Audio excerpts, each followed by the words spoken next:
Hello, everybody. This is Paddy and CJ from Twin Humanities. Before we get to our episode, we have some legal information for you. I will pass you over to CJ, who has prepared a statement. Hello. Dark Souls 2 then, the beta, an NDA, non-disclosure agreement. We love the Souls games and respect Namco Bandai thoroughly.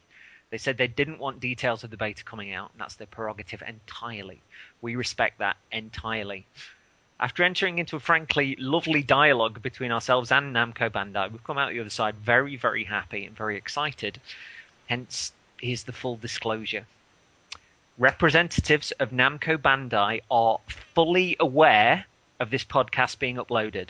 If anyone from Software or Namco Bandai have any questions, please contact us at twinhumanitiespodcast@gmail.com. Like I say, this wouldn't be going up without that dialogue, their permission, and once again, we'd like to say how thankful we are for their courtesy as huge fans of the games. To speak with those behind the scenes and for them to be so fabulous means the world to us. And the thing is, we are really, really excited about the podcast that follows. Paddy went to the Play Expo in Manchester and got his hands on what was the TGS and Eurogamer Expo demo. I didn't get into the beta, but was given access to someone's PSN account to play it. Both demos are different. The contrast and compare and the stories that trampoline between each were fun to share, as neither of us have spoken since we played our respective slices of the new games. Generally, we go into play mechanics, but there may well be the odd spoiler in there, and for those who want to go in cold, it might be an idea to skip this one. For the curious who want to know what's changed from the first game, the tweaks, and just the plain bloody glorious, it's here in all its delicious glory. Because the thing is, as high as our hopes and expectations were for Dark Souls 2, what we played is plain skied above and beyond all of them. So if you settled in, Patrick, cue the music.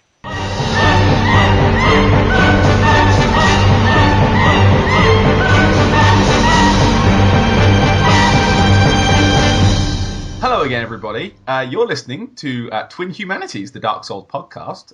We're back again with It's a different episode this time. My name's Patrick. Paddy, you'll know me as the ginger one. Friend, who are you? I'm the brunette.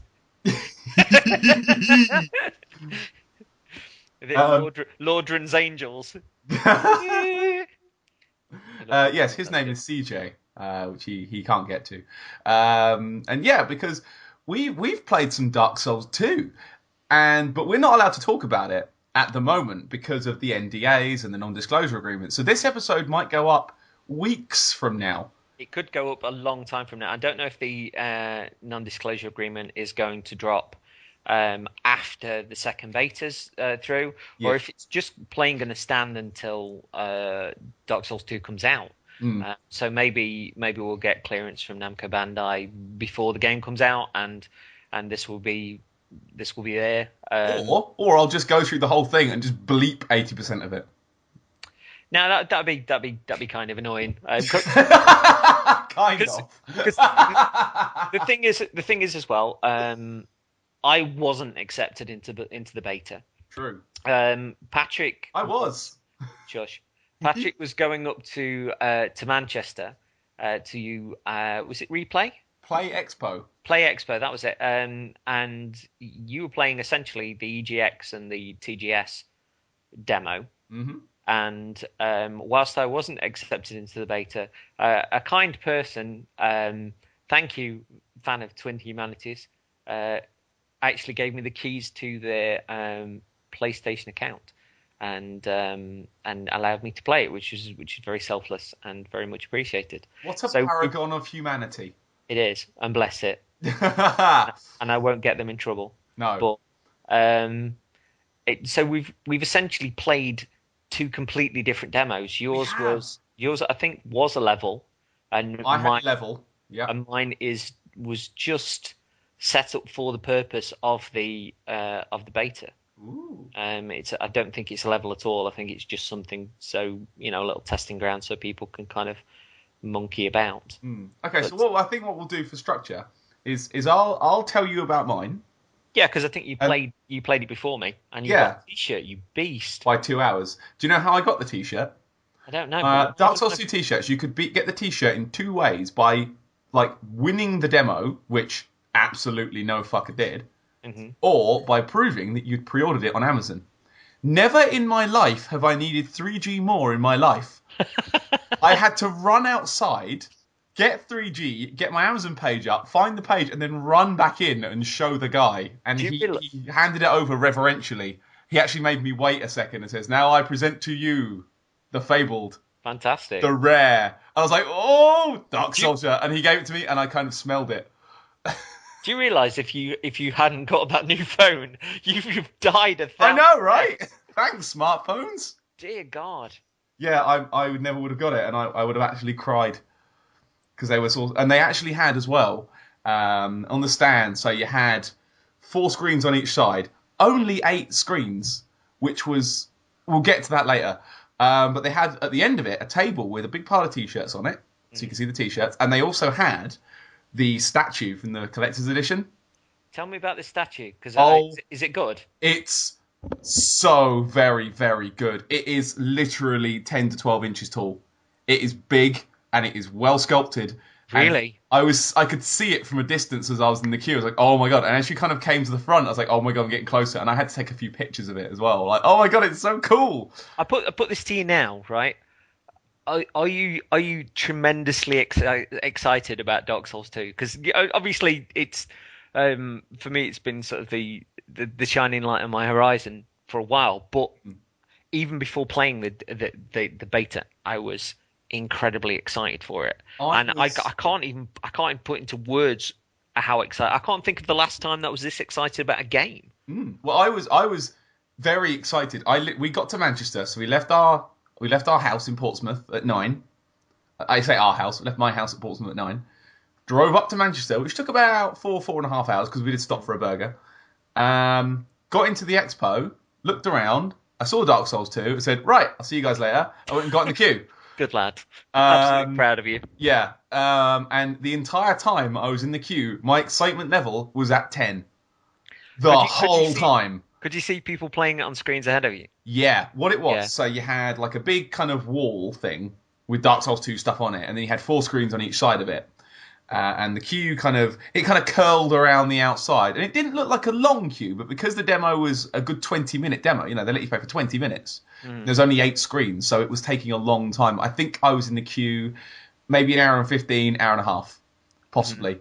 And you could see people playing it, and what we were all doing, because I made a couple of friends in the queue, as you do. A very nice man who I know by his PSN name of Chillblaze, who's a Scottish gentleman that I heard wince behind me during a bit when 3 undead soldiers ganged up on this guy.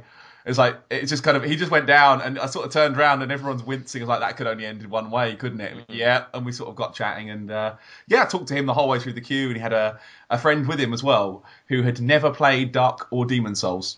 Ooh. And was queuing up. But I'd heard presumably quite a lot from Yeah, them. he was there for the lols, essentially. So, but yeah, this other chap, Chillblaze, is the only way I know him. I didn't ask him his actual name. We were christened that. No, you'd think that, wouldn't you? Honestly, my parents were proud to call me Coffee Jesus, and then raise me like a small lion in front of a throng of animals, and shout the name of the Arsenal manager, and then Elton John in the distance played. Wait, okay, I just got that Arsenal manager. That was a deep cut. I like that. Arsene Wenger. Baba. Circle of death, shining on Lordran. It's a shame if this doesn't go out now. Yeah, Akuna, I'm a bastard. Yeah. But yeah, no, you've not tuned into this podcast to listen to us talk about a queue. You may not ever tune into this podcast, to be fair. No, this might never go out, but I need to talk about it. We blatantly need to talk about this, otherwise we'll just go insane. Yeah. Anyway, in the queue, we're moving up the queue, and we moved maybe 5 yards every 20 minutes, which is it's a slow trickle. Like, it was exciting, and we were watching people play, and you could sort of see the things they were doing and what was working and what wasn't working, and thinking, right, I'm going to remember that. I I'm think gonna that's use that. what's known in gaming terms and in queuing terms as foreplay, Yeah. because you're just like It was the tease. rubbing hands on thighs as you get Yeah. closer, like It was the ah. tease. And a few times, like, someone would get close to kind of, beating the boss of the hour, which we'll get to in a minute. And you'd see a visible kind of amount of the queue all go, ooh, Really? all at once. It was Was it a great. roller coaster queue? That's awesome. Yeah, it was a proper, ooh. And, At what point when you were queuing, Mm. did you get close enough to go? God, it's beautiful. It was around 20 minutes after joining the queue. Uh-huh. Is when I got to a decent viewing angle. And you're just watching it thinking, oh my God, this looks incredible. Like, this looks really, really good. And a slight digression now to tell you how good it looked. Uh-huh. Also at the show, they had PS4s Okay. with Assassin's Creed 4. Mm. And I have since touched the PS4 controller, and it was very nice. But that's a story for another time. But what we saw on screen with Assassin's Creed didn't look worlds ahead of what I saw on the PS3 of Dark Souls 2. Wow. Like, you could tell it was good, like it was smooth and it was crisp, but it clearly isn't the game that they should use to show off the system, because it still looks like really good PS3, or it looks like, decent PC. It does not look next gen like as good as like Infamous looks, the new one, as good as that Rise game graphically looks. It's not even close. So Rise looks good. But yeah, Dark Souls looked incredible. Like, it looked as good as the Assassin's Creed from close up, and the lighting. But anyway, it was great. But anyway, we get to the front of the queue after long wait. And my friends I came with, my MK gaming friends, they'd come and go. They bought me a drink to the queue. They sort of potted around, looked around the whole show while I was, in the queue, and chatted up, and they were there when I went in. We get to the front, and they sort of lead us in. They sort of go 1, 2, 3, 4, 5, 6, 7, 8, and stop. He saw I had a press pass on. I went, I want a good review. I was like, there's a very, very good chance of that. Did you speak to Bamco and tell him that you were about the podcast? I did afterwards. Ooh. but let's not get ahead of ourselves. Oh, Let's not get ahead of ourselves. I'm so excited. I'm sitting on the computer chair, but I feel like I should move to the couch. But yeah, he brought us in, and he said, welcome to the world of Dark Souls 2. Are you all ready to go beyond death? And I went, yeah, with a fist. I went, no, because no one else did. Honestly, that's the most romantic line I've ever heard. It was great. And he went through and explained, have you all played Dark Souls before? And we all went, yeah, except this one guy. This one Scottish guy who never played it. I went, no. And everyone went, ooh. And he picked up his coat and trudged out. Yeah, it was awesome. And then he kind of explained, what you get with the different versions of the game. He was talking about, how you pre-order, whatever. And that's when he said, you can win this T-shirt, this wonderful T-shirt, by either beating the demo or proving you've pre-ordered it. And that's when I got my phone out. It's like, oh my God, where's Amazon? Yeah, I'd have been like, I've got it ordered at 2 places just in case there's a price war. Okay, so we went in. He let us down. We sat down on the side a lot of the queue was, which was scary. Gave a nod to the friend, and we got going. First thoughts. What was the first thing that you saw? I pressed start. Okay, yeah. And it let me choose a class, and there were 4 on offer. And these 4 are the 4 from the Aching Bones trailer. Just 4, because to interject briefly, the beta had 6. I heard that much, but yeah, there were just the 4. And incidentally, after playing the game, the Aching Bones trailer is set entirely within that TGS demo. It's entirely within the demo. That is one area is that whole demo was set in. So yeah, to run them off the top, you've got the warrior, who's your bog standard, armor, shield, swords guy. Mm-hmm. There was the sorcerer, which was, magic dude. Yeah. There was the Temple Knight, who's the clericy, heavy, slow guy. Yeah, looks like got the Eastern helm on. Yeah, and a polar bear on his shoulders. Yeah, it was a very, very beautiful piece of carpet. What I noticed from him, from watching other people play him, the halberd he was using, incredibly slow. Like, hit hard, but very slow. You could swap it out for a hand axe. You could, which but that was really good. That looked slow to me as well. And the other class was the dual swordsman, which I saw very few people brave enough to pick. Shame. Because, the thing is, we've been waiting for an hour and a half, You got 20 minutes with it, and it's like, oh my god, if I pick him, I might not even get past the level. True.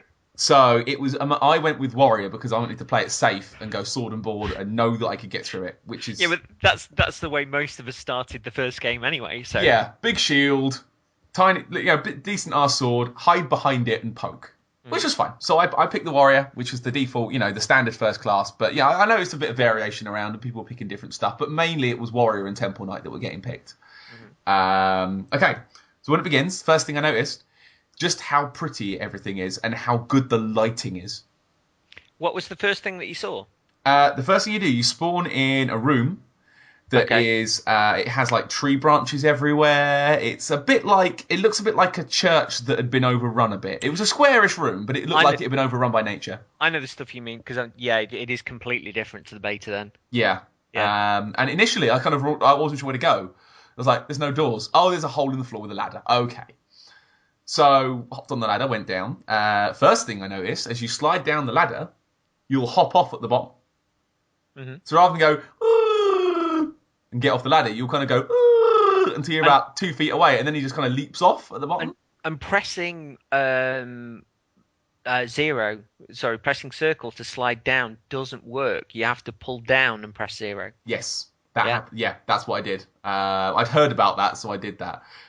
First couple of enemies, there was a sword undead, there was a halberd undead, and they were more tenacious than I remember the undead being. There's a better flow to their movements, so they will attack you 2 or 3 times, and it's admittedly, half of this is it's new, but it was quite hard to predict. Like, you get a feeling like, with regular Dark Souls that you know what's coming. Like, you're right, okay, he's going to attack over the hand, I can block that and go for it. And that's changed, I think. I think it's changed. I think you need to block and watch them and wait until they're visibly finished before you start your move, because you can't just nip in. I don't think they stagger. The stagger's a lot harder. Is a lot harder, and the kick is gone. Yeah, because you could hold your sword up and kind of go, and you get like a ting, and the enemy would kind of go back a little bit. Yeah, I wasn't finding that at all. What does happen? What I had heard about before the show and looked out for, and totally happened. If you attack at the same time as someone else, be it enemy or player or whatever, your swords will ting. You'll both get knocked back, and you'll both take damage. That's awesome. Which is Because the thing that I like about the lack of kind of the rubber bounce off the shield was the fact that somebody's coming at you with momentum. So they're actually going to push you a little bit. Yeah. I mean, obviously a lot's down to poise, but I kind of like that. Essentially, even if somebody did come at you like that, the momentum would end on the shield, not kind of jumping back from it. Like when boxers slug it out and they end up hugging. Yeah, kind of. Yeah, because your momentum carries you forward. Yeah, exactly. Yeah. So as we push through, I look down to the salamanders. You can't jump straight down there because it kills you. I saw someone do that. I thought, not for me, thanks. So I carried on. One thing I noticed from playing through, a lot of items. That might just be because demo, and they want to get so everyone can get through it. Yeah, lots of healing items everywhere. Yeah, I think that was mentioned kind of. Every enemy dropped a couple, and there were a lot of ones just sitting there. Usually that had an enemy nearby that would wake up when you got it. There was a lot of trap items, as they were. When you pick it up and then the enemy goes behind you and sort of wakes up from the floor. An awful lot of enemies dead on the floor that get up. In terms of what they look like, the standard undead that you fight at the start looked like the normal undead that you face in the Berg. A bit darker because it was a dark area. You couldn't really get so much of a good look at them, but they looked sort of dark and ugly. Quite like the ones from 1 of Demon Souls, I thought. If they're the same ones, yeah. I think I'd say that was a fair. They look a bit more bedraggled and kind of a little bit more. I don't know. Like they're being dragged along, like by their heads. You know what I mean? With like the floppy arms and like. I'll give you that. Yeah, I'll give you that. I also tried parrying briefly, and it is different. I decided to stop trying to parry because I was getting hurt a lot. So I decided to stop trying to parry and just went for it. But parrying is definitely slower.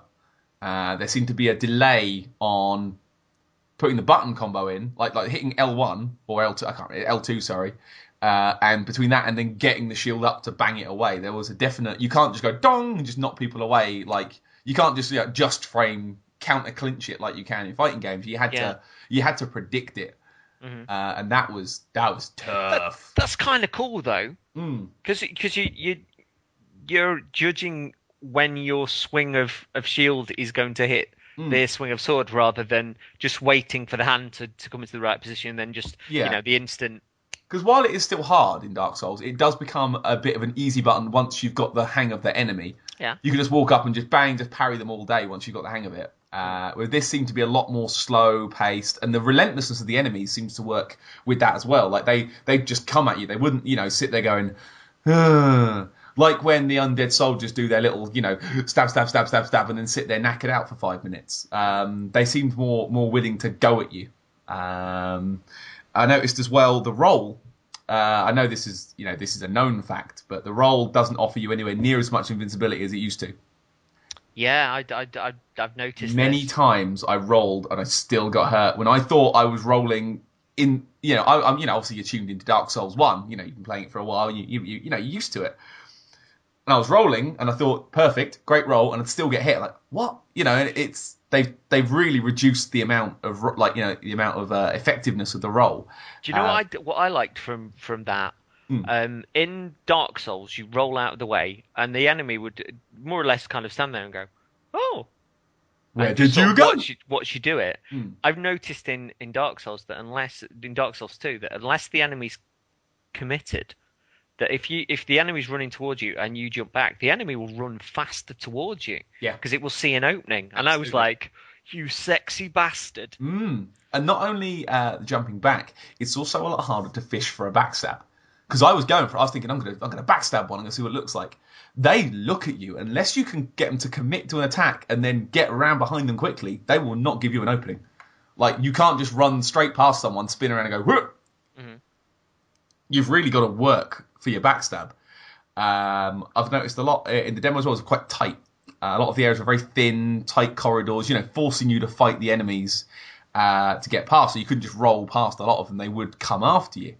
And there's a lot of, if you are brave and run past them, and do get past them, and get to the end, they will chase you. And absolutely. They will chase you for a long time. They're happy in a ganging up situation as well. They'll get in behind you. It reminded me a little bit of those kind of thistle heads in Ulasil like that. Yep. Who were really good at kind of one of their compatriots was there, so they'll run round to there, and it was a little bit more of a right, we've got you on the ropes sort of mentality. Yeah. I could see that. Yeah, and they'd surround you, they'd chase you, and this is still in like the second room. So you might have seen from the trailer where you pick up the torch, and you go down a dark staircase, and you go down and use the torch for light. I tried to be clever here, and it backfired. Okay. Because I thought, right, light the torch, go down to the area, drop it somewhere in the middle, and fight by the torchlight. Sensible, yeah. When you drop the torch, it goes out. So you're then stood in absolute pitch blackness with a teeny-weeny aura of light around you. I would say it was darker than the Tomb of the Giants. Isn't it great, though? Oh, my God. I panted at one because I knew what was down there, because I'd seen what was down there from other people playing it. Ran back up and out. As I got to the top, 2 undead soldiers and the big metal turtle all followed me up to the top. Like, oh, my God. So that's when I decided to put positioning to use. There's a much better emphasis on using your positioning, using where you are, as opposed to rolling and parrying. It's more of a positioning game now. By physically moving yourself out of the way is easier to kind of block and dodge by just literally not being where they're attacking. And they'll do their best to chase you. But if you can wheel away and get around a corner or use a pillar to try and sort of fox them. That's how I got past the turtle. I just ran away, led him out into the kind of the top of the stairs, sort of led him away from the thing, and just bolted down the alleyway. I met 2 new undead down there. There was an archer one, and there was also a firebomb chucker. I didn't see it on my game, but the firebomb chucker actually opened up a shortcut. down there. Right, cool. If you could bait him into attacking a certain kind of barrel, it looked like, it would blow a hole open in the wall and you could take the shortcut. That's awesome. Yeah, because I was kind of running at this point and I was a bit scared, I just bypassed them all. I just ran. Got to the door. When you open a door, it is slower than it used to be, and you will get hit.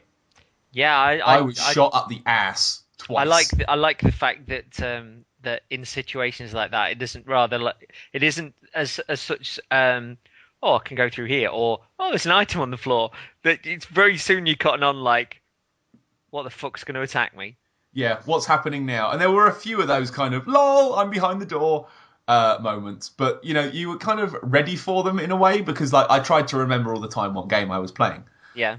And they do surprise you from time to time, but like, I was ready for most of them. But there was a few monster closets, but that's fine. That's okay. It's a short demo. You've got to get the feel of it out there, and it felt like it felt like Dark Souls. It felt like the atmosphere, the fear, which is good. Literally, the fear is back because it's brand new. You don't know anything about it. You've been watching people do it, but until you go in there yourself, with your shield up, cowering behind it like a mewling child.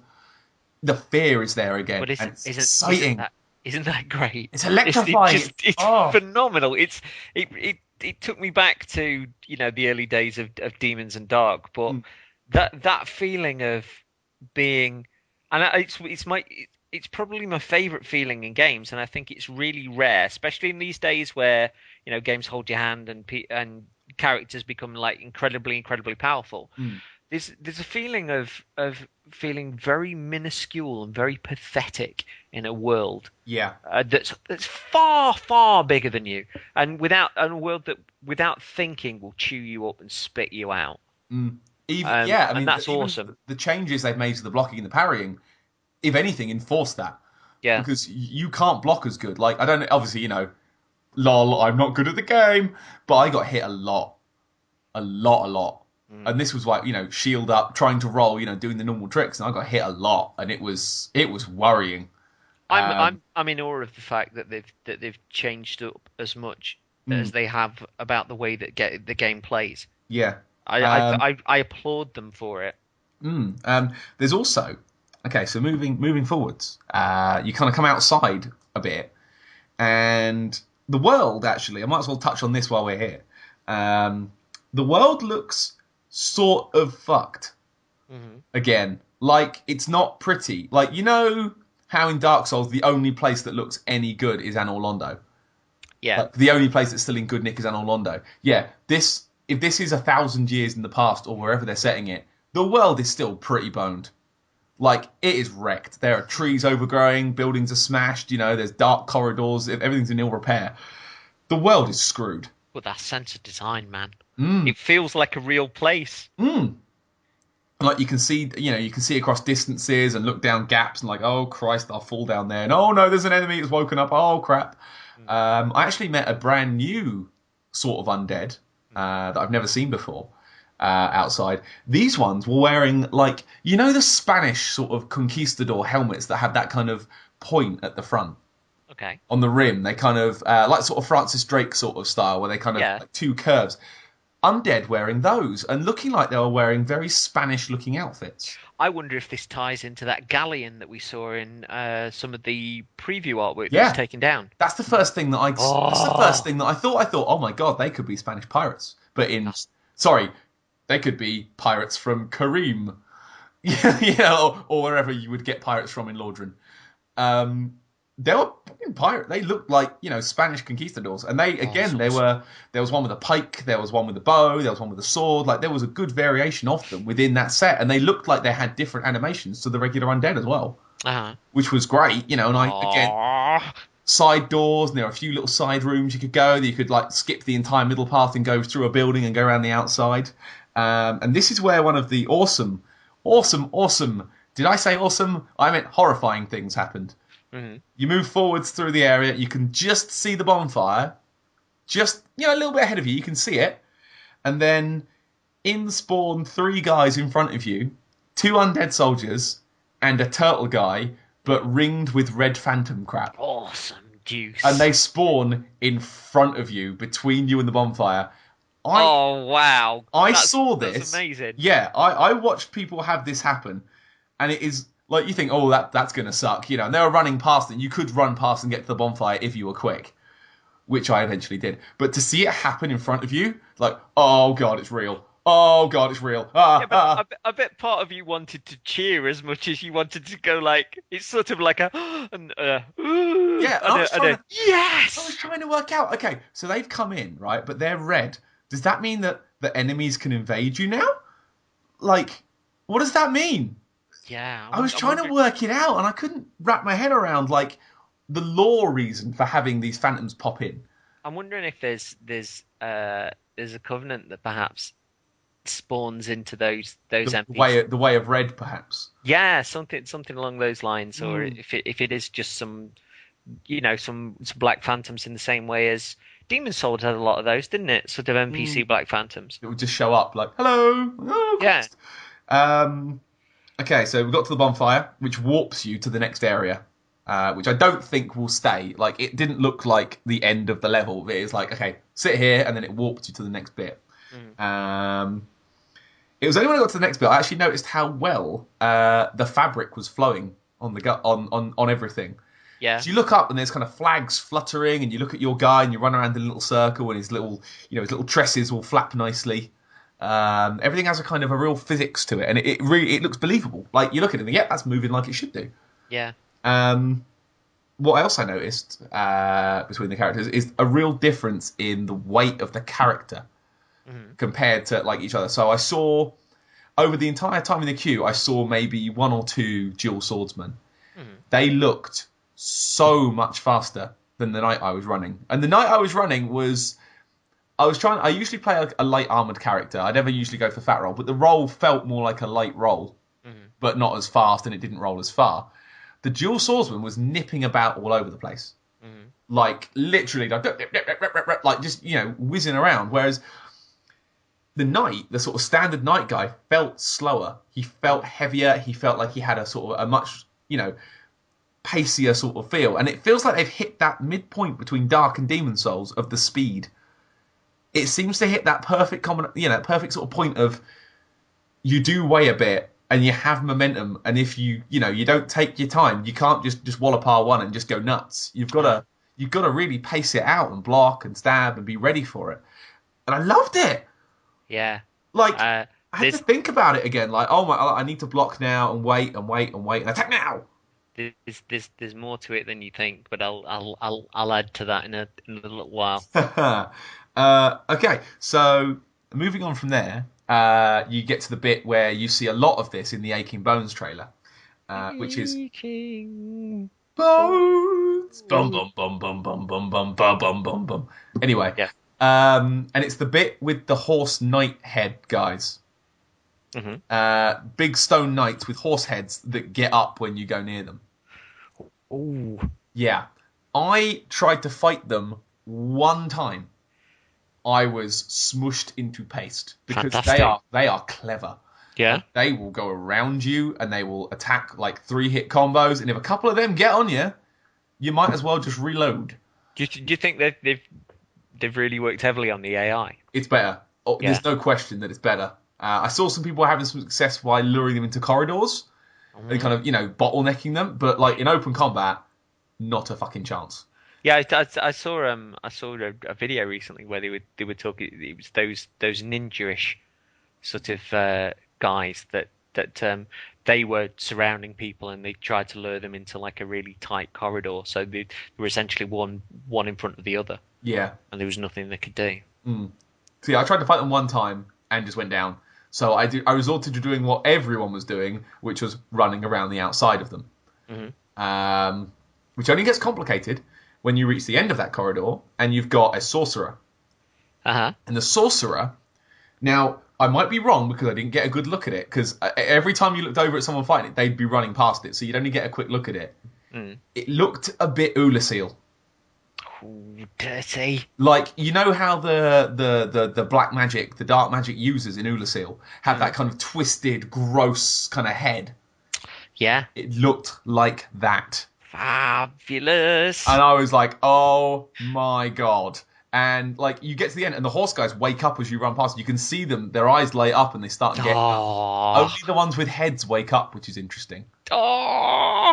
And I was wondering, I wonder if I can shoot the heads off, but I thought that's a problem for later. Yeah.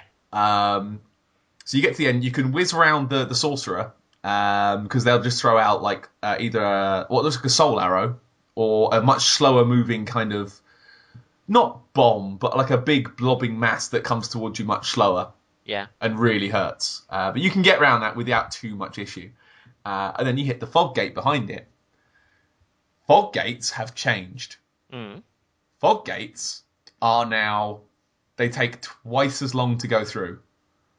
You have to stop in front of it, you hit X, and your guy will hold his hand up, sort of touch it a bit. It'll kind of go, and then you can go through. Do you think that's a little bit of a loading buffer? No. It's a fuck you buffer. Okay. And I'll tell you why. Because you can still be hit by the stuff on the other side of the fog gate that's behind you. I saw people die trying to get through the fog gate. They'd get there, they'd run past the guys, take a little bit too long about it, go through the fog gate, and as they put their hand up to touch it, two of the horse guys and the sorcerer would show up and just batter them. So you can't go for the fog door until you've got a clear shot on it.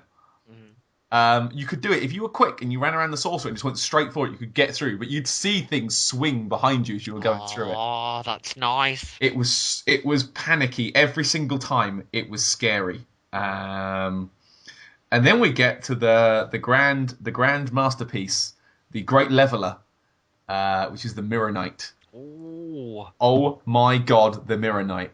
Yeah. Okay, to preface this part, because this is my last point now. I've written my points down. This is my last point. The Mirror Knight reminds me a lot of a little friend that we've met before called the Capra Demon. Ooh. And I'll tell you why. I will tell you why. Initially, you think, no, he's like the Tower Knight. He's a guy with the big shield. No. Yeah. Silly. The Mirror Knight is like Capra because you go through the door and it starts. There's no fucking about. He stood there and he starts running at you. Oh, awesome. You've got a bit more time than Capra, admittedly, and the place you fight him in is a fair bit bigger. Not almost Artorias arena size. Yeah. You know, a decent sort of size. You can move, but it's still close enough that there's nowhere to run. So yeah, he comes at you and he always starts with a big jumping overhand chop, which I will admit caught me a couple of times and hurt. Animation nice? Beautiful. Smooth. Does the knight themselves look like gobsmacking? Did it? Looks great. He looks like a silver thing that has woken up, and it's just made of metal. He doesn't look like he's a knight in armor. He looks like a statue that's woken up. And he's very, very tenacious. Like he's got cooldowns where he'll hit, and you've got a few seconds to get hit in, but it is literally a few seconds. And if you don't get out of the way, he will spin around and just chop your fucking head off. Awesome. Well, he won't actually physically chop your head off, but he will make like he is, and you will get hurt a lot. It's a hard fight if you attack his shield. We saw a few people were swinging their swords sort of right to left, and they were hitting the shield. They were doing 0 damage. It was only when you hit the knight himself that you hurt it. The shield didn't do anything, which is cool. Yeah. He was a hard hitter. He had lightning attacks, which are very tricky to dodge. Like, I didn't get the feel for it until right near the end, and even then, it wasn't 100%. Like, I couldn't just effortlessly go, whoop, whoop, whoop. Like, they'd still hit me. Yeah. And also, you're taking a few hits, so this is when you start looking at what healing items you've got. You've got Estus. Estus is there. And you also get these life gems, which I think they called Dropstone of Healing in the first thing, but they're called life gems now, which I think is a bit easy to say. And these ones, you pop them. You can move when you heal now. You can walk and move while you're healing, so you haven't got to stand stock still anymore. And you pop it, and it will regenerate your health slowly. Yeah, I noticed that. It will trickle up, so you've really got to play it. You can pop it and then just play it safe. Rather than Estus, which is like the whoosh. Whoosh, done. Yeah, whereas this is... But you need time to do the Estus, don't you? You need time from what I to noticed, stand alone. From what I noticed, it took the same time to chug as it did to pop a life gem. I might have been... It was under pressure, admittedly, but it looked like it took the same amount of time to pop each one. Mm. Uh, I think life gem might be a little bit quicker, but could be faster, a but little bit slower to regenerate. but they are totally consumable. Like they were, I'd run out by the end of the demo. Yeah. Because you have to use them a lot. Because the Mirror Knight has a wonderful attack, which you may have heard of, where he places down his shield. Yeah. You see someone indistinct banging the inside of the shield, and then they burst out. Mm. And this is another guy. And in the full game, this will be controlled by possibly a player, which is frightening. Possibly 3 of them, from what I've Up heard. to 3 can come Yeah. out. I only ever saw people fighting one at a time because they'd go straight and focus on the the invader as they were, take them out and then carry back on the Mirror Knight. But it just the pressure of keeping watch on 2 guys was just it was almost too much. Like, oh my god, they're both here, and Mirror Knight is quick for a big lad. The player that was summoned in had a very big shield and what looked like a halberd, so they were slow, but it was enough to put the pressure on. And if they hit you, it would suck. Mm-hmm. And I saw people trying to break the shield, and it looked like it was working. And I tried it as well. And I went up and I sort of got me sword, which was a regular, I think it was like a short sword or a long sword or something. It's a standard one. Wailed on the shield when he put it down. Not a single bit of damage was done.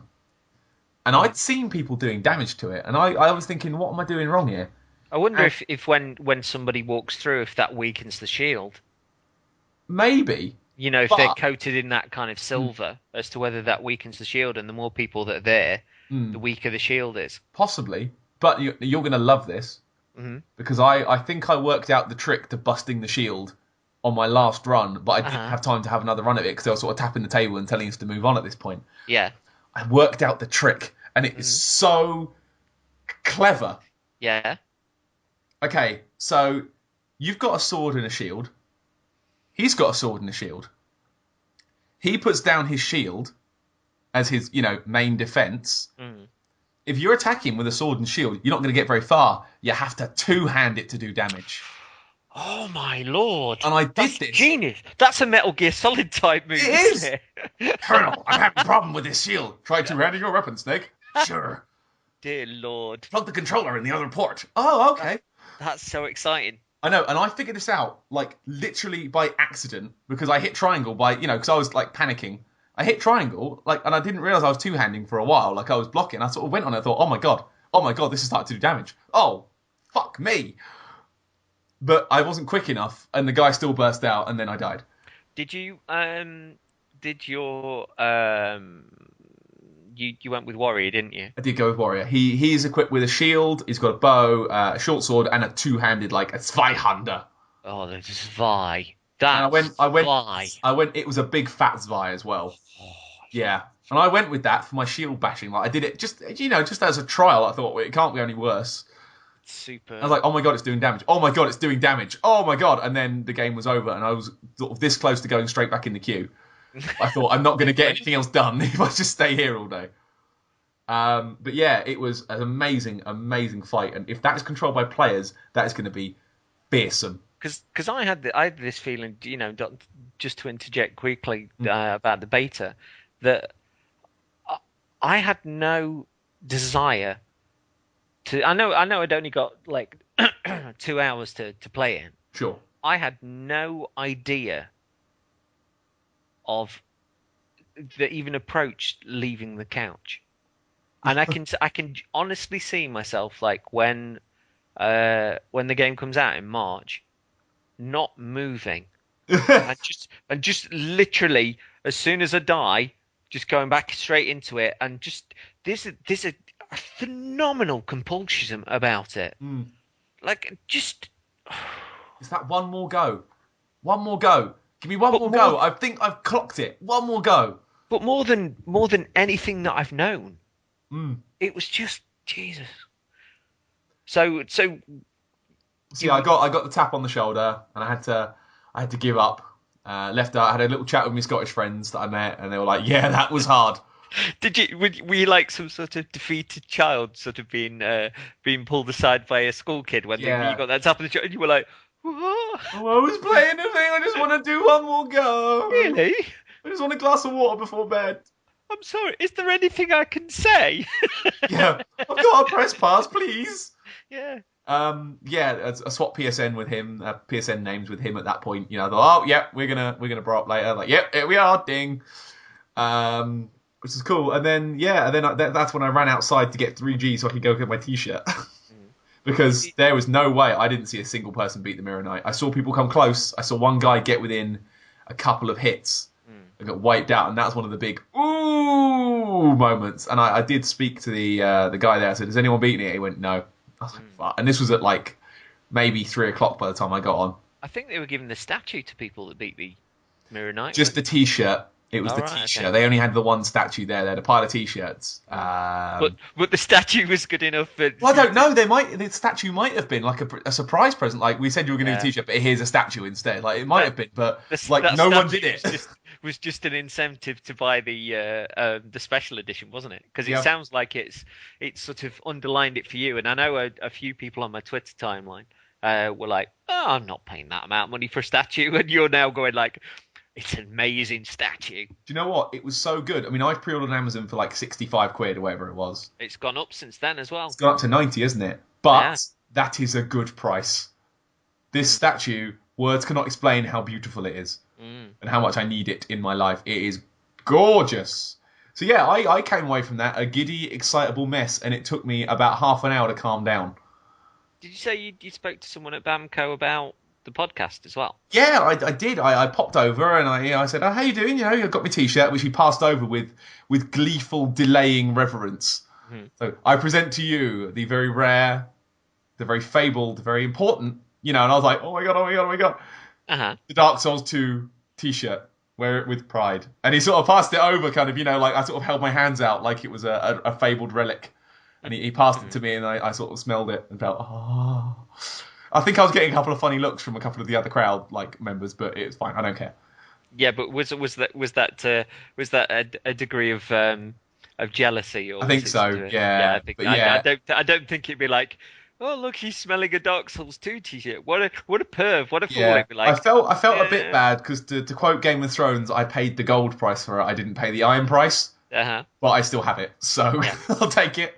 And I mentioned about the podcast, and he has said if we tweet him, he will retweet it out. Admittedly, this particular podcast won't go out for a while, but the rest of them should have. So you never know. You might be with us from a tweet from Namco. So if you are, hello. And he said, tweet at us and we'll tweet it out for you, which was nice. And they seem really open, they seem really excited about it as well. Like they seem to care as well. What did we be doing a Like podcast?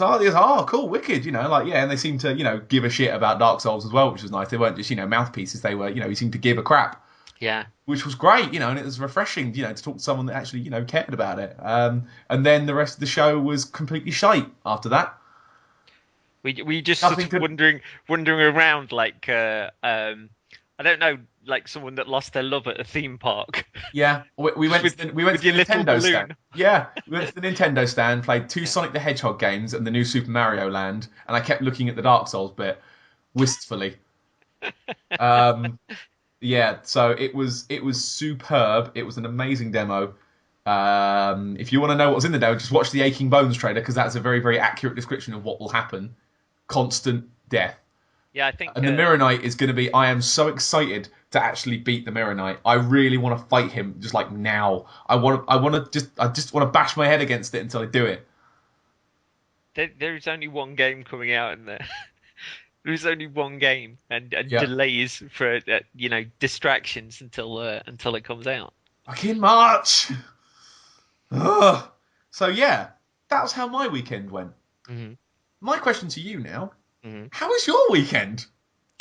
Well, to get straight back into the thick of things, I was trying to figure out when it started, and was bouncing all over the net to try and find out, and I convinced myself that it was 7 o'clock start when it was actually 8 o'clock, an 8 o'clock start because it was 8 till 10. I can just picture your little face.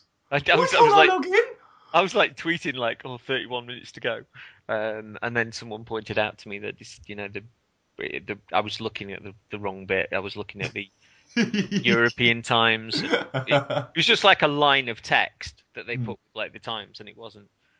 I stand by my defence. But when it was sort of saying about the servers online now, and earlier on in the day it was asking for another update, which wasn't kicking in. And I was thinking, okay, because I wasn't on my PSN at this point, so I was robbing someone else's. But that point where I logged in, and I think it was about like 1 minute past 8 I got in, and all of a sudden it came up with the non-disclosure agreement, and don't tell nobody, yo. The first point when you hit that, like, shoot, when you press start, and it brought that up, I was like, a part of me just like, my stomach knotted and refused to release being tensed. It was like sort of like, and I stopped breathing at that point, and I was like, oh God. And then it brought up with that loading ... loading ... loading ... and I was like, still holding my breath. Yep. And it brought up the character selection screen, and there were 6 characters to choose from. What were the extra? I know that 4 of them were the same as mine, weren't they? What were the other 2? Yeah, so there was the warrior. Well, going from left to right, there was soldier, warrior. Okay. There was the sorcerer, the eastern. The Temple Knight. Temple Knight, that was it. The Dual-wielder and the hunter. Okay. What was the soldier? Was that just like a heavy armored knight looking thing? Yeah, it was wearing the knight's armor. Okay. From Dark Souls, but cool. I kind of looked at those and was sort of like, right, I'm going to go with warrior, because that's how I played demons to start off with. That's how I played. Got those cool fuzzy shoulder pads.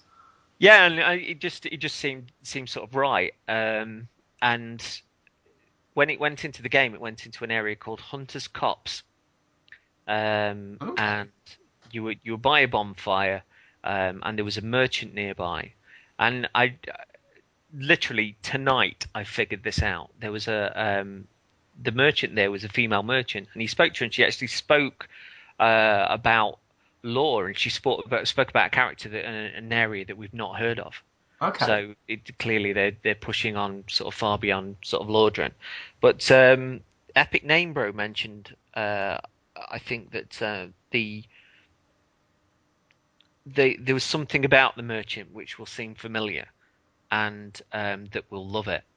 And I remember looking at the time and going, must be something else, because I don't get that at all. And she seemed to have kind of like almost like this tarpaulin around her, which is like suspended by almost like a kind of wooden scaffold around her. Okay. And I actually think it might be the Pinwheel kind of outfit.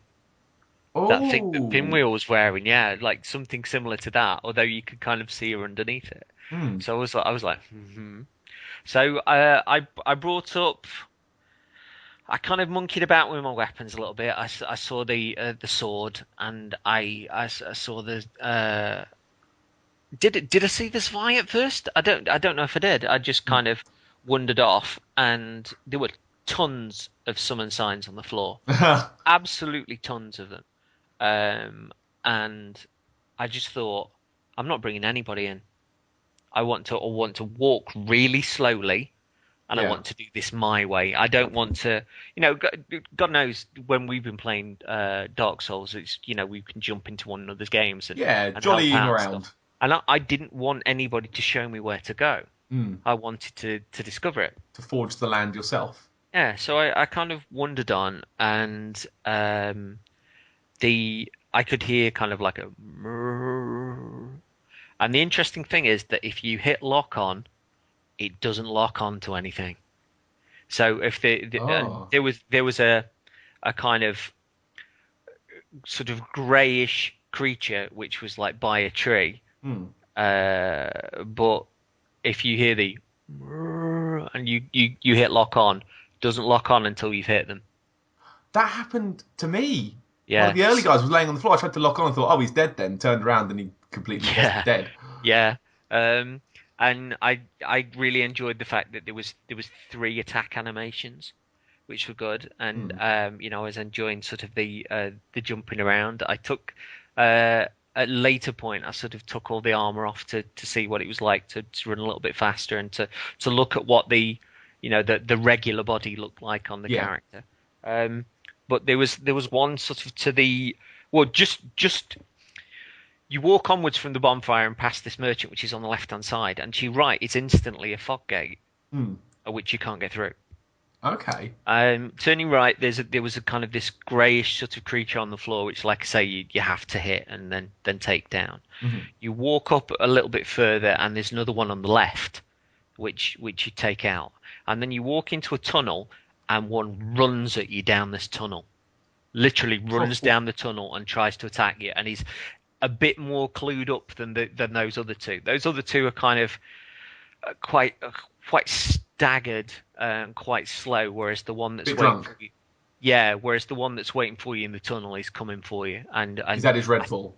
I think might even be two-handing a weapon as well. Oh shit! So they come through with a fair wallop, and you have to the jump out of the way. You have to kind of you have to time it far more than you did in Dark Souls. Yeah. You have to really be out of the way of that space. Once again, you're anticipating. Just rolling inside the attack doesn't seem to work, does it? You've got to be outside of the sword. Yeah, and I like that. And so I killed this character, and literally at the other side of this tunnel was absolute darkness. Right. Absolute pitch black darkness. I could barely make anything out.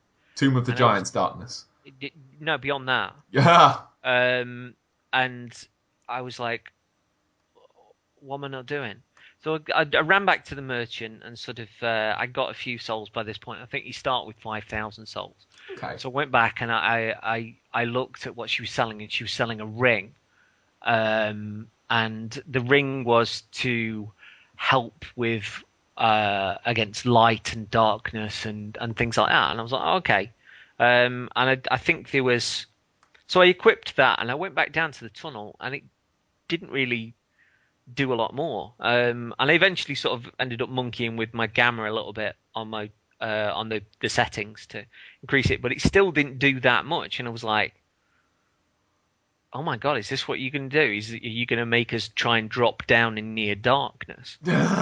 And I went sort of to the right, and I dropped down, and I died.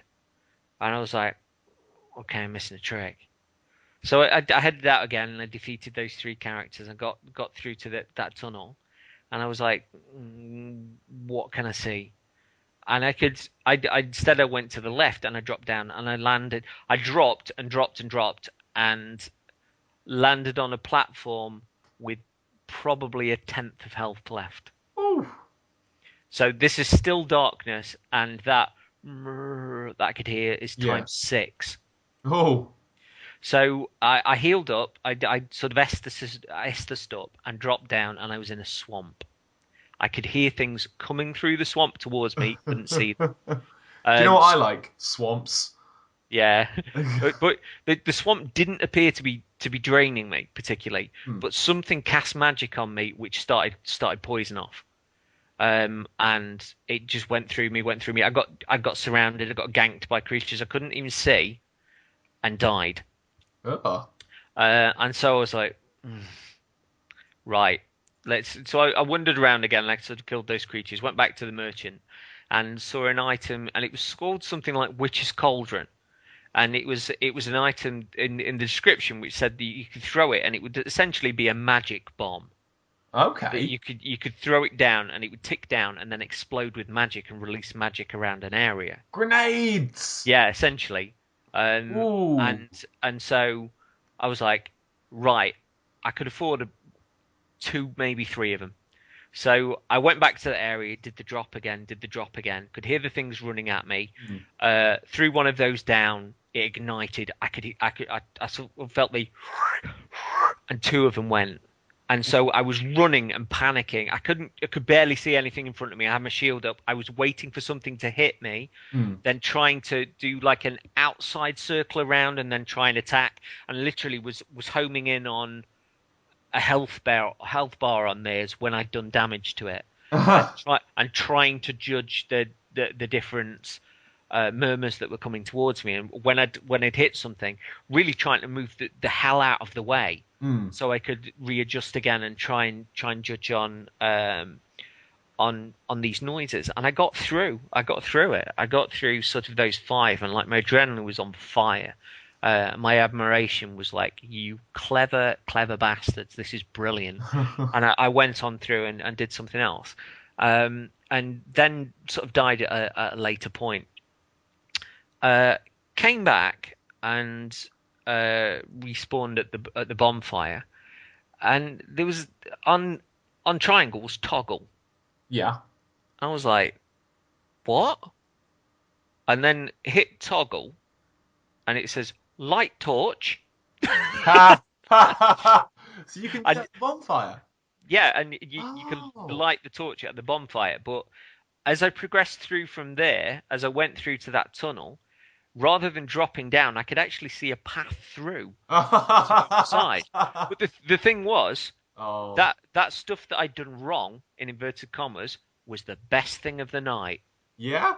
Yeah, it was absolutely the best thing of the night, because I didn't know what I was doing, and I was scared half out of my mind, but I got through it. You got the fear. Yeah, and the thing was, when I got the torch, you're holding it in your shield hand, so you're essentially without a shield, but you can swap it for the shield.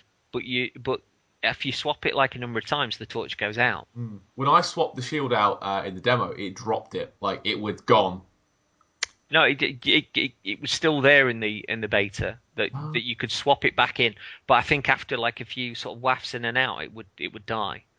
So I was like, right, I need to keep this torch up, and I literally that bit that I dropped down to. There was a path above that. I didn't need to drop down at all. There's a path going through to another side, and I went out into sort of a bit of a rocky path and upwards, and I could hear the of someone with a bow. And in Dark Souls, you get like the and then there's like a delay, and then you get hit. With this, the bow really does move faster than air. It's like just literally when you hear like the it's there, and sort of got. I turned round the corner. Something in the distance fired a bow at me, but also something ran at me directly from my left in the darkness. Ooh. And two-handed and tried to twat me. And I'm not sure if I died at that point or if I got past it. And I couldn't even target. Even if I'd have gotten something that could reach the thing on the other side, I couldn't target them. So I ran on, and I found a door, and I went up to the door, and something smashed through the door from the other side. And these were much faster enemies, and they were two-handing. Oh. They were fast with it as well. Yeah. So they were two-handing two small weapons. So they were two-handing really quickly. And there's a balance between weapons when you're two-handing, which I'll come to in a little while. But eventually, I'm not sure even which character I did that with. You could, if you got past the one with the two hands, then you got one. I think they got a club, the ones that smash through the door. You could drop down, and there's a staircase that goes up. On the other side of that staircase, it goes down.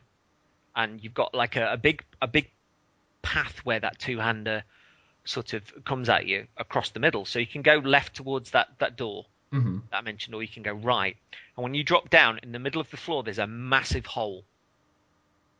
And then there's a staircase that goes up one side, a staircase that goes up the other. And in the middle of that is the person with the bow. Okay. And what I didn't realize was before the point that I dropped down was there were about 5 or 6 of the drunken sort of zombie types Yeah. that were there to gank you. Oh. So even if you went up like the left-hand staircase and you went to get the bowcaster, you've got those zombie types coming up either side of the stairs, but also another two-hander comes in from the top plinth of the other side and tries to get you from behind. Oh. It's beautiful. It's absolutely beautiful. So that was one of those where I fell down the hole a couple of times, and I got ganked a couple of times, and different success was based on different characters and different loadouts and things like that eventually. But I then got past that and went on to a bit where I went out into kind of like a forest that was very much like Oolacile, actually. Okay. But very dark, and that's where the first of the turtle guys came towards with like 2 massive shotels. Really? Yeah, they came sort of like lumbering and wandering across this thing, like with 2 huge shotels, and I kind of kept my distance and managed to get them to show what they did. And at a certain point, when I leant in and then pulled back, they tried to be over elaborate and fell over on their face. Oh my god! And that's when I could kind of get round behind and like slash the fuck out of them. And then they got up again, and I was trying to tempt them to be more dramatic than their weight allowed. Yeah. Because if you got in close and then you sort of moved away, they tried to lean towards you to get you and would topple. Wow, so it's all about their own momentum, which is fucking brilliant. Momentum and positioning and all that stuff we were talking about earlier. Again, that's great. So you're kind of coaxing them into whilst they've got the huge things and they've got all this armor, there's a degree of coaxing them into being unstable. And that's brilliant. And I got past the first one of those without dying. And I'd heard a few people that kind of got hammered by those, so I was quite chuffed. I was like, yeah, I played a strategy and I noticed something, and it went sort of quite successfully. And there were people that played the beta that literally went full steam ahead, as far as they could do with the character that they'd done. Yeah. But I got to the end of my first hour and I was like, I'm going to try every one of these characters. So I quit out of that and I tried... What was it I tried next? I tried the dual-wielder. Okay. The swordsman. And who moved faster, had that fucking beautiful coat and the fantastic superhero mask on. I love the mask. The mask is so cool. And the interesting thing is that he's carrying like I wouldn't say a parrying knife as such, but a smaller knife in the left hand and a bigger sword in the right hand. A short steel and a long steel. Yeah. Yeah. But you could swing the right hand sword if you got like an enemy. You could swing the right hand sword and you get like a decrease in stamina and a decrease in stamina. And if you hit the right one button twice, you get a swing. If you hit the right hand button twice, but in between those you hit the left hand button, that dagger is fast enough to jab in between the swings of the sword. Oh, that's So whereas if you were a warrior, you'd be like swing. If you the double sword, you can't. Even though you've got that amount of stamina, you can't keep swinging. The weight of the sword comes into it. You can't keep swinging with that, but you can literally, like you were saying, like go like swing, and yeah, and the jab of the left hand knife takes less stamina to use than the one from the right hand. So see, it's that's balancing. cool because that seems to again like play into the whole. It's about movement and positioning more than blocking and parrying now. Yeah. Like it seems to play exact because I was wondering like when you first saw it announced like that dual swordsman that's going to be hard. You can't block. What are you going to do? But it just sounds like they've made up for it by giving you like far improved attack options. Well, I suppose at the expense of your defenses. taking that into account, I mean, when I got to the two-handers with daggers, they were fucked by the dual wielder. Yeah. Because the weight of that sword bash knocked them back. Like my attack with having a sword in the right hand and the dagger in the left hand was different to their double dagger attacks. Whoa. Literally, the weight of the sword when it struck them knocked them back, and the weight of the dagger didn't knock them back as much. But there seemed to be a degree of stagger adding when the left hand added to what I'd done with the right hand. Yeah. So there's like a build up of dual momentum. That's awesome. But when they came at me with two daggers, it wasn't the same momentum. So if you're carrying a lighter weapon in one hand and a heavier weapon in the next, there's a complete balance as to what you're going to use. So effectively, if you were tough enough, you could have a Zwei in your right hand, you can have a dagger in your left hand, and you could swing that fucking ironing board down and smash them down, and then you could get repeated stabs in with a left hand dagger.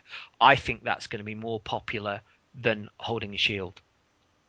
Because it sounds like the staggering is going to be more important as well. Like, from what I've heard from other people, it sounds like they're really going big on, like, how staggering works. There wasn't a particular stun lock, but from what I remember, like, the enemy reacted depending on where I hit them. Ooh. Because if I was hitting with the sword with the right hand side, their ensuing shoulder would go back. And if I was then stabbing, because they leant back and exposed a rib, when I stabbed him with that dagger, it would fuck them up more. Ooh. Because they were completely off guard. And the way that I took out those dual dagger guys so much better with the dual swordsman was interesting. And I think this is where it's going to play into, because you've got three weapons in each hand that you can balance out. Yeah. I think there's going to be a stunning combination of swaps where people figure what they're going to use and what they're going to go with. And if a tide of battle is going against them, I just think that there's going to be so much strategy to a battle in like PvP. But I can imagine you coming up on an enemy, and rather than going, this is the weapon that I'm using, I'm going to use that, or perhaps swapping it out for magic. You're going to go, right, these guys tight tunnel, I'm going to use a Zweihander. Yeah. Oh my god, I've got loads of things around me. I need quicker animations. I need to get rid of things quicker. I need to clear crowds. I'm going to use a sword and a dagger, and I'm going to have to swap in for a shield on this tonight because I'm not sure what this enemy can do yet. Yeah, I think there's going to be a lot of that. Absolutely, I agree. I think having the 3 slots, it opens up the possibilities that you can bring out quickly, as opposed to quick menu bow.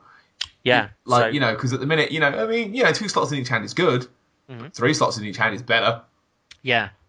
So, and it would encourage you to. I think it would encourage you to experiment with sort of weirder weapons as well. Like you could, fart about with the dual swordsman stuff. By putting a knife in your left hand, and if it wasn't working for you, then you can just whiz back quickly without going, oh Christ, back to the menu, and not risk it. I think it's going to encourage a lot more experimentation and a lot more, just trying weird setups and seeing what works. Yeah, I did pick up an extra ring as well called the Ring of War, which increased defense, which was interesting.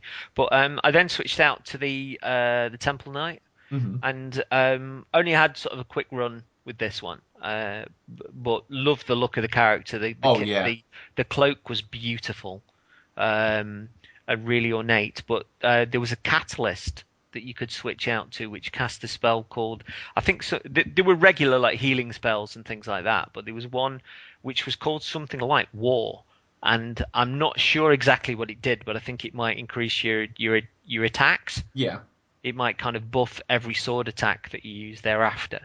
But I didn't really measure sort of the extra damage that it was doing. What did it do then? So that was a few of them. Before you get too ahead, just a thought while we're here.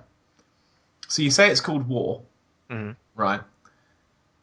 So in the regular Dark Souls mythos, it's believed, it's not confirmed, it's believed that Solaire is Gwyn's firstborn son. Mhm. And if we're following the Greek mythology, the son of the king of the gods is always the god of war. Yeah. Yeah.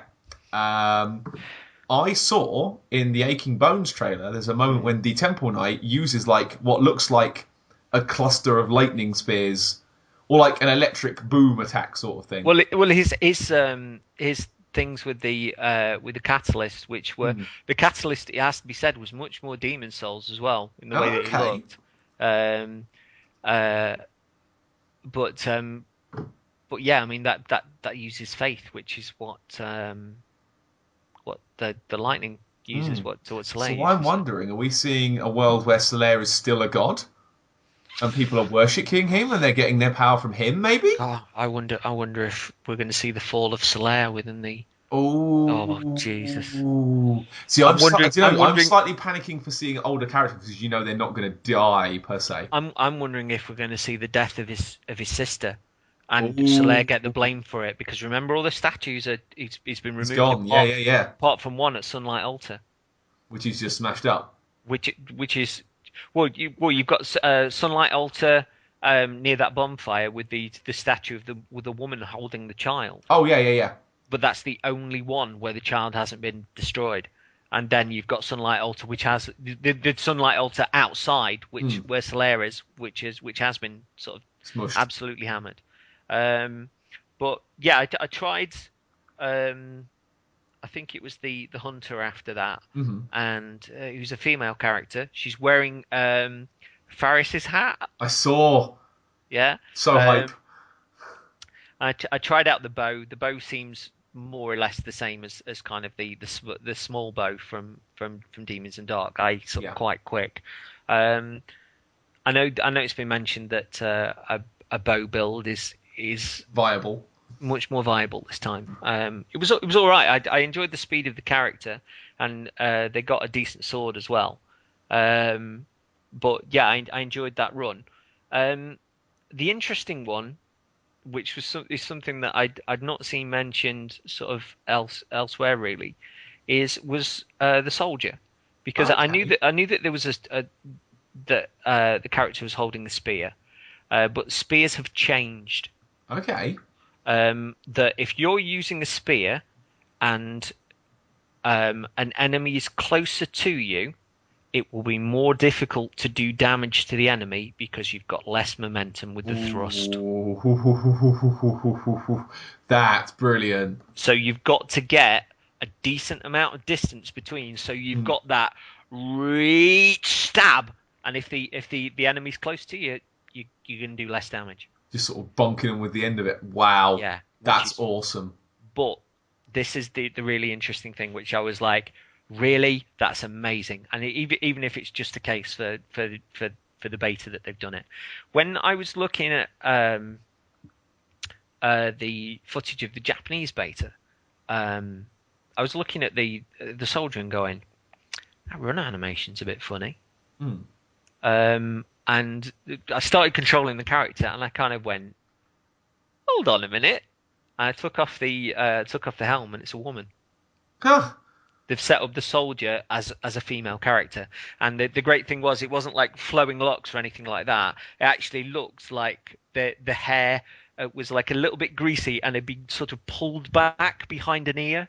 Yeah, it was still quite long, but was quite greasy, and went like from almost one side of the face and like stretched back and tucked behind an ear, so they could pull like the helm on, which is great. It actually looked a little weary. But it looked cool. It looked like a female soldier would do that to tuck their hair behind their ear before they pulled the helm on, and I was like, that's really cool. But there's, with the animation, it's more of a womanly animation. Yeah. On the run and stuff. So I was like, oh, Interesting. that's pretty cool. And it's I like that they'd done that. That it wasn't the standard cliche of female characters are only sort of bowcasters and fairy princesses. That sort of one of the Toughest classes, really. Yeah. one of the toughest classes was set up as a lass, and I thought that was really clever. But yeah, I mean, none of the summons worked when I did try to pull someone in, and they were only there, I'd say, probably for the first 20 minutes. It was constant summoning failed. When I did sort of want to see what it looked like, and so I presume they just switched that off when they were monitoring the beta. But the stuff that I saw was astonishing. It was as high as my expectations are for or were for Dark Souls 2. It cleared them, and those expectations are huge. And to have cleared them, you could see your expectations from space. Yeah, and to have cleared them, to have ended up in a brand new universe, to have cleared them is astonishing. I just think it's looking like it's going to be a bit of a masterpiece, and a nice way to send out the generation on the one hand, but it looks like I think the game will be absolutely huge. Just when it's coming close to release, just stick that out as a demo. Yeah, I mean, what I noticed at the game show, the queue for Dark Souls was taking almost as long as the queue to play on the PS4. Really? Yeah. Which is phenomenal. Like, you could see the same sort of amount of people. Admittedly, there wasn't much at the game show, but let's not take that. But there was a lot of people there and a lot of people excited for it. And that's great. And I love that the servers couldn't, sunbro you up because they were getting hammered. Because people were trying to do it. Like, like people are excited about this one. I know Dark Souls, it's exciting. A lot of us like it. But it was a sort of a slow starter, wasn't it? Really, it's the ultimate word of mouth game. I think it's the one that you tell someone about it and you get them into it. I think it built on the word of mouth from Demon Souls and the fact that it was now on 360 as well.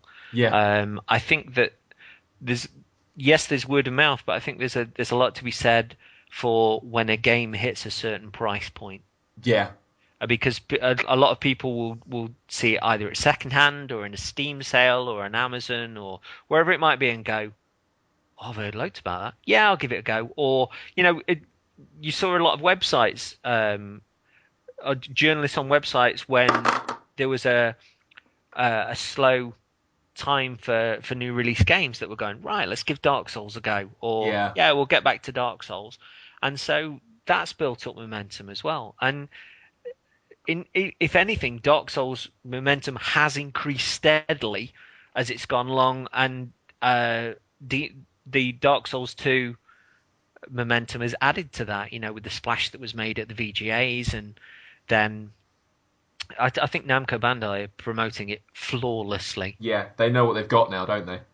They're drip feeding it on the one hand, but none of the stuff that they've given us so far, whether it be trailers or the little documentary about making the suit of armor or whatever it might be, none of them have been fluff. No, and none of them have really been spoilery as well. Like, you're seeing stuff, but it's not. Yeah, I mean, they're not saying like, "Oh, this is the knight. He's actually Gwyn." Like, they're not spoiling anything. They just, they're just giving you some stuff. Like, look at this. I mean, even the stuff that we've spoken about mainly has been mechanics, and if anything, I'm more. It's great to hear what you play because it's different to what I played, and hopefully, you're listening to my stuff and it's adding to your stuff, and it's everything's sort of increasing tenfold. But even if someone does listen to this and they've not played the beta or they've not gone into it, and when the NDA is up and they're listening to this and they're getting excited about the changes that we mention, as much as we're telling you about these changes and the things that we played in, the TGS demo and the beta, getting your hands on it. If you're excited, be excited. Let that momentum carry on in itself. But when you get your hands on it, it's still going to your own reactions are going to take over more than Paddy and I could say, or anybody could say, because the feel of the thing is just frankly perfect. And I can completely see exactly where you're coming from there. From the effort of standing in a queue, watching people play, and it's like, yeah, that's pretty good. That looks really fun. And then you sit down, you hold the controller, you're like, holy fuck. Because essentially you've got spoilers right up until playing it, but you still I need it. You say spoilers, it was like, oh look, here's some people showing you how to die. Okay, cool. Yeah. Like, I didn't see anyone do well. I just saw them fail over and over. So I tried to learn from the mistakes, but not a patch on doing it yourself. But I could, from the stuff that you played and what I told you in particular about your reaction to me mentioning the dual swordsman. There's going to be so much going off in this. It's gonna be colossal. I actually think this will be. I think it will probably get Skyrim level. Ooh. Of sales. I think it's going to be huge. I can't think of a bigger game for next year. I mean, obviously my own bias is in that, but yeah, even generally, I think the new shiny hotness will have all been out by then. So I think there is a certain amount of competition there with that. But it's going to take advantage. I think Dark Souls 2 will take a lot of advantage out of the fact that there won't be a hell of a lot out.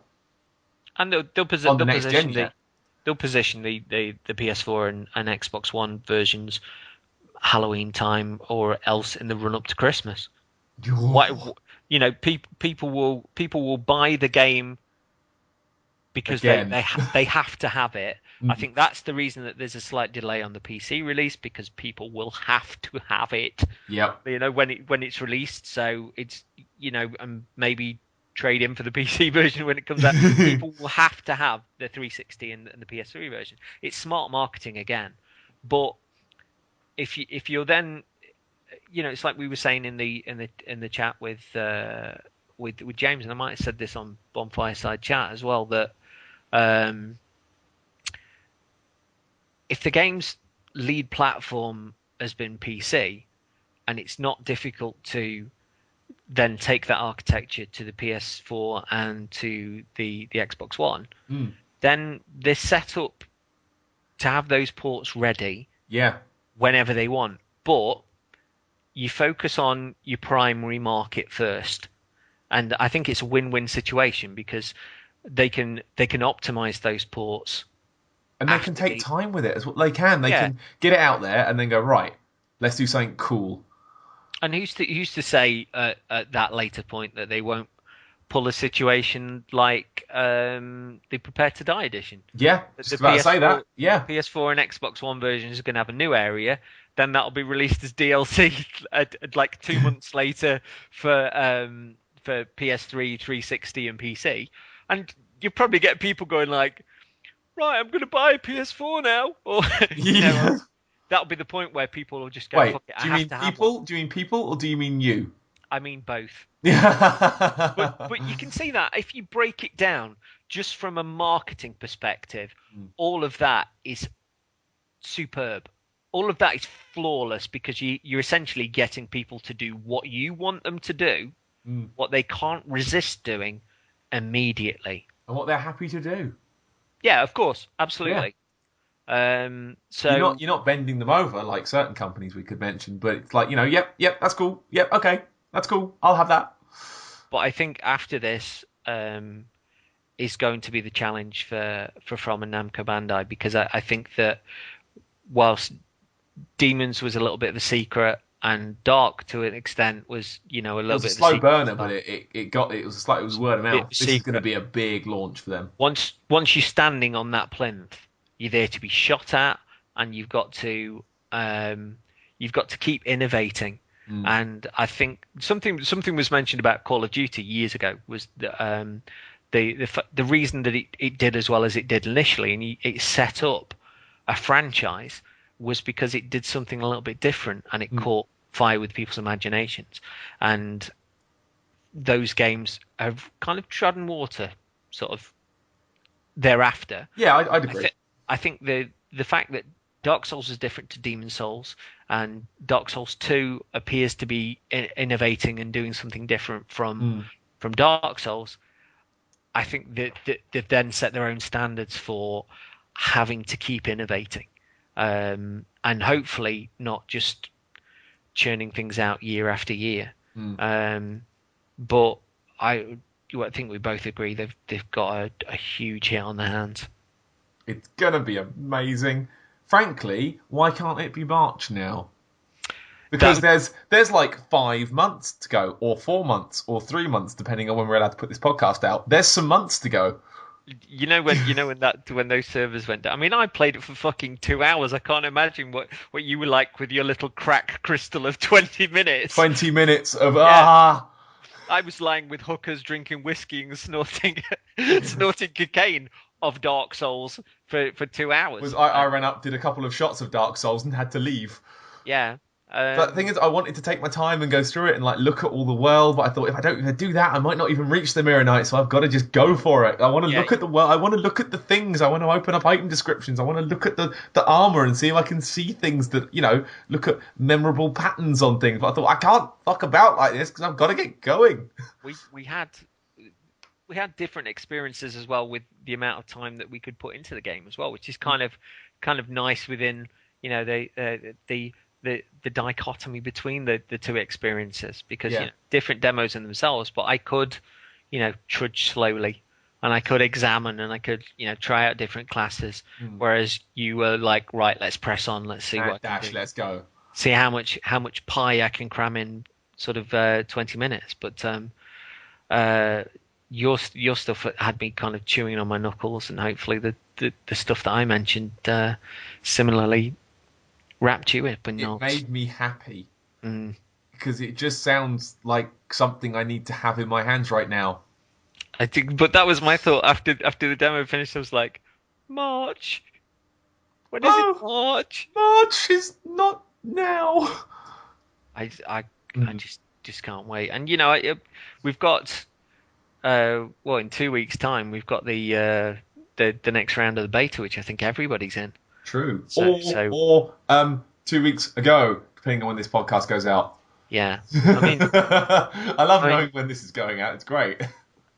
I mean, I've enjoyed this conversation. Hopefully it won't just be a lost tapes that kicks out sort of close to Dark Souls releasing like February or something like that. But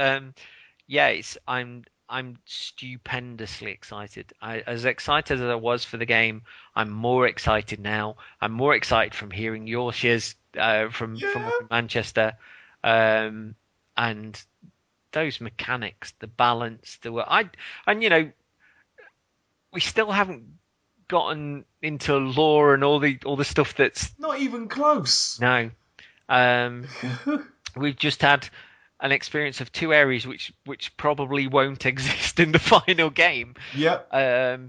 And that's just stupendously exciting. But that one of the overriding factors for me from playing the beta was there was this degree of whereas now I'll jump in and bring people in, and the Dark Souls is very, very familiar, and I'll bro up and I'll help people and things like that. Yeah.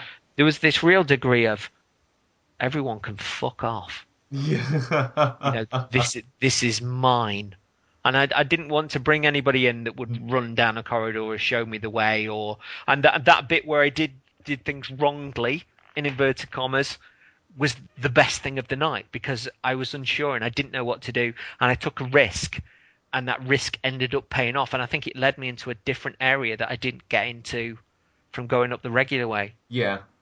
The same thing like my sudden realization at the end of the Mirror Knight fight, like, oh my god, two-handing works. Oh my god, two-handing works. Holy crap! That's But it was too late. I needed to act on it, but it was too goddamn late. I ran out of Estus. It's gonna be colossal. Yeah, and I'm really looking forward because I missed this originally. It's gonna be that bit when it comes out, and we're all gonna be sitting there, and we're all gonna be in the same boat, and we're all gonna be sitting there going, "How do you even do this, guy?" But I can't work it out, and like we're gonna be bickering and arguing and swapping war stories. Like, have you been to so and so place yet? No, but go left there. I wonder how carefully we're going to tread at that point, because I think lots of people will be going, oh, I have you been down here? And you'd be like, no, and you'd be like, ooh, it won't be like, oh, there's this giant fly man that's there, and he shoots fire out of his eyes, and it'd be like, ooh, and you'd be like, really? How'd you get to that? I'd be like, ooh, because there's a part of me that just thinks like I might have to go dark on it. Yeah. Like on the specifics. Well, do you know what? I'm in the problem now where I enjoy going through level by level each week. Taking my time with it. Yeah. I'm wondering if I've got the ability to like hold off and play it a level a week. I don't think I can. I need to consume it. I've said to you that I'm taking a week off. I was talking to my boss about it on Monday, I think, and they're gamers, but they're not sort of Dark Souls sort of gamers, and yeah. I'm not sure they knew about the game in itself, but I was like, Dark Souls is my favorite game, and I'm taking the week off when it comes out, and he was like, well, it's first come first served. I was like, March 2014, March 14th.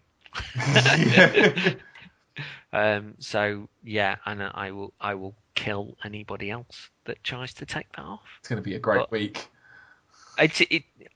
The interesting thing is going to be in the lead up to the game coming out, or the previews, and or the final momentum for the marketing. That point where you get the email through and it says that the game's shipping. Yeah. Oh my god, it's real. Going onto your email and on the morning it'd be like DPD delivery service has your package on the van. Yeah, your package has reached such and such a depot at 3 a.m. You're like, meh! And then you go and sit outside on your doorstep and wait. Honestly, just in case you miss the doorbell. That'll be one of those mornings where I've got the window open. I'm sitting near the window. I'm barely even breathing. I can't do anything. I might read a book, but not too deeply, because I'm concentrating on outside the window. And every time a vehicle goes past that sounds like it's got a vaguely diesel engine, just running to the window like some sort of crazed terrier, like an excitable puppy. So yeah, it's going to be. Why do I get the feeling we're going to be doing daily podcasts that week? Honest, my eyes are going to be glazed throughout the days thereafter. But I'm just going to immerse myself with it and remember to eat. Yeah. And occasionally use the restroom.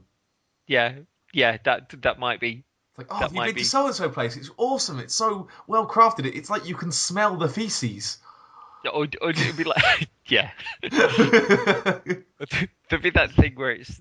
I think that we will be sort of a little bit cagey about it, and I like that because nobody wants to spoil the experience for anybody else. No, you don't want to hear about that totally cool place you can go to and break half the game early. I don't want to know that. But I wouldn't say that the things that we've spoken about tonight have spoiled things particularly, because generally it's been about mechanics and cleverness, and I'm sure From have got a multitude of tricks up their sleeve with regards to the things that they're shown us, the things that they're going to change, and the balancing. And Eurogamer had an interview with a new director up.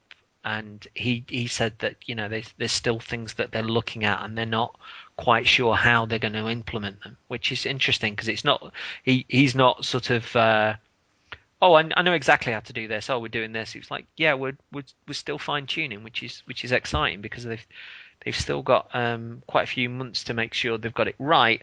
But the fact look how long it's been like between the network test and the game coming out, like they're going to be using that. Yeah, well, you look, you got Japan, you got Europe, then you got America, and then there's 2 weeks, and then Japan, Europe, America again. So they've got a whole load of information as to how people have been playing and how they've been progressing.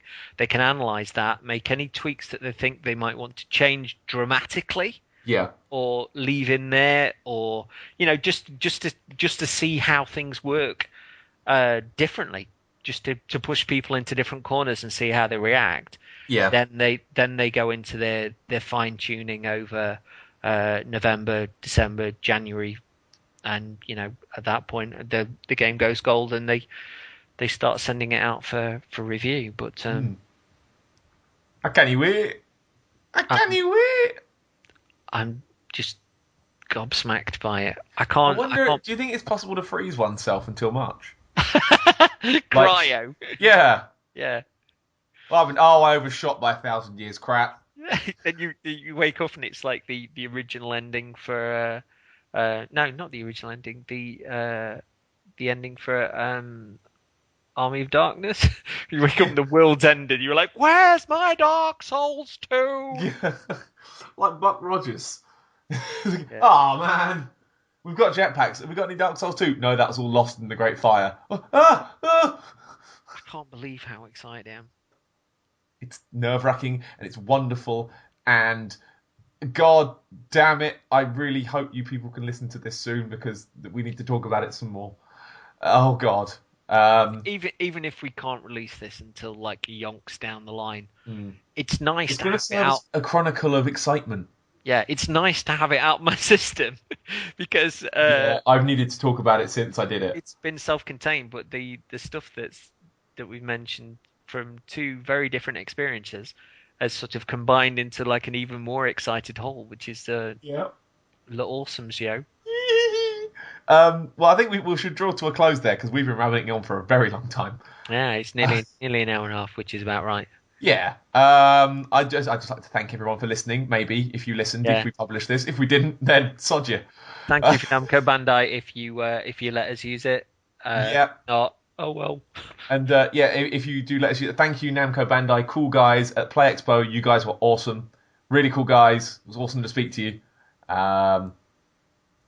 Thank you for letting us play it. Thank you for my T-shirt.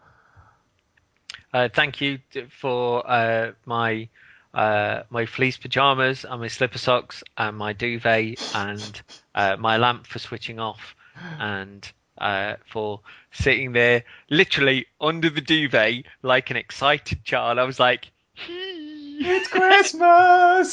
So yeah, thank you to all of those things for keeping me warm and childlike. So yeah, let's go to a close here. My name was Paddy.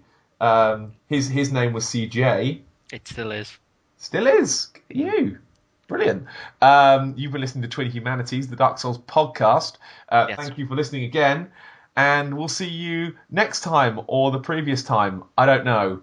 Yes. The timeline's all fucked now. Like we need to retcon some of this. Yeah, possibly. I don't know.